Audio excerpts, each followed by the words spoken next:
Last two questions. The lady over here. Right. I've been told that women in Islam wear a veil because in this way men will treat them respectfully. But I see the veil as a form of oppression because why should they have to cover themselves because of the weakness of men? Shouldn't they be treated with respect regardless? Could you please explain the veil, and did Mary have to wear a veil?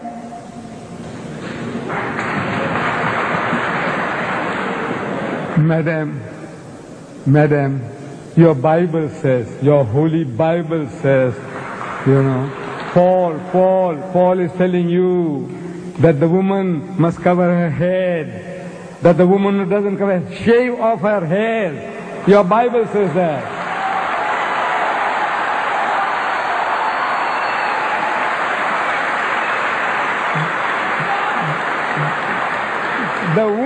The woman who bears her hair says shave them off. Shave it off. That's what the Bible says. And you woman, your Bible says she must not be allowed to open her mouth in the church.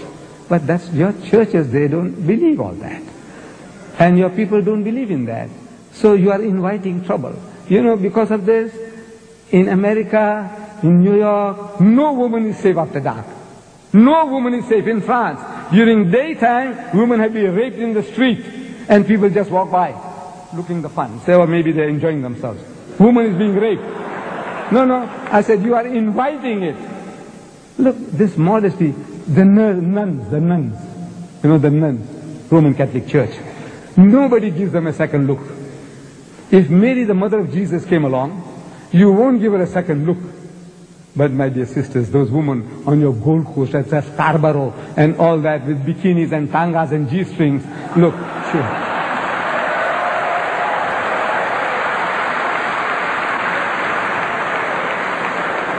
It's attracting, look, even an old man like me, I tell you, my brother. If I went there, I tell you, I'll be burning inside. I'm telling you, look, this is the nature of man. God made us like that. The thing that allures man more than anything on earthly existence is woman. Do you know that? I don't know. The Quran says, زُيِّنَ لِلنَّاسِ حُبُّ الشَّهْوَاتِ مِنَ النِّسَاءِ. Fear in the sight of men is the love of things they covet. Number one, مِنَ النِّسَاءِ, women. وَالْبَنِينَ, then sons. I got 11 sons. I can make my own football team. It makes me feel proud. I got 11 sons, my own football team, my own cricket team.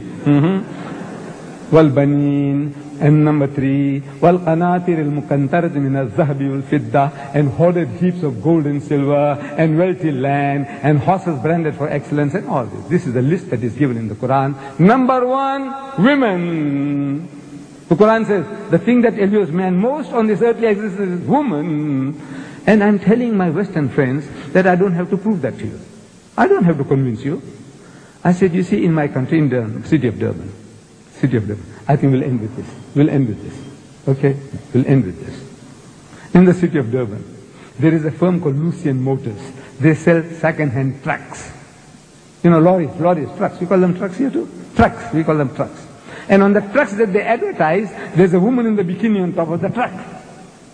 Then G-Knots, they sell farm implements.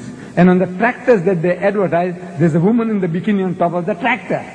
I'm asking these Westerners, I say, what has a woman in the bikini got to do with a second-hand truck or with a tractor? Except the man. You see, the woman is being dangled, so he'll read the advert. And BMW, I don't know, you have BMWs here. It's a motor car supposed to be a little better than the Mercedes-Benz. I'm not in the market for it. You see, I started with the Volkswagen Beetle. I did 120,000 miles, and I had to change for another Beetle, and another Beetle, and another Beetle. Then they stopped making the Beetle. The Volkswagen Beetle. They started the Golf. So I had to buy Golf number 1, Golf number 2. I'm still not in the market for a BMW. But I am forced to read this advert.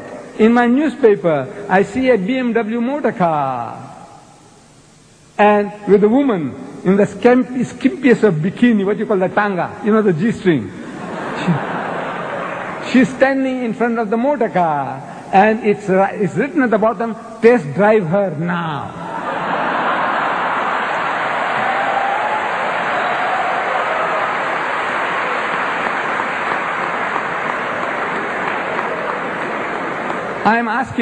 I'm asking the woman of the car. The woman is buying the car.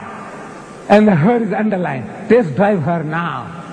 I said, look, this is what you're leading yourself to. This is the Westerner. He sells his mother, his wife, his daughter. His wife is a star, and she's being mangled on the screen, simulating rape. And they enjoy it. You enjoy your wife being simulated. It's not real rape, but you know it's simulated. You can see everything about it. She's being raped, your mother, your wife, your daughter. And you enjoy, your wife is a star. So, it's sick. Now, alhamdulillah, praise be to God, we haven't come to that sickness yet, we Muslims. We try to keep away from it. This is your pleasure, your privilege. We have no right to force you. But we say, you are playing with fire, my child, and you're going to pay the price. You're paying the price now, and you will pay the price.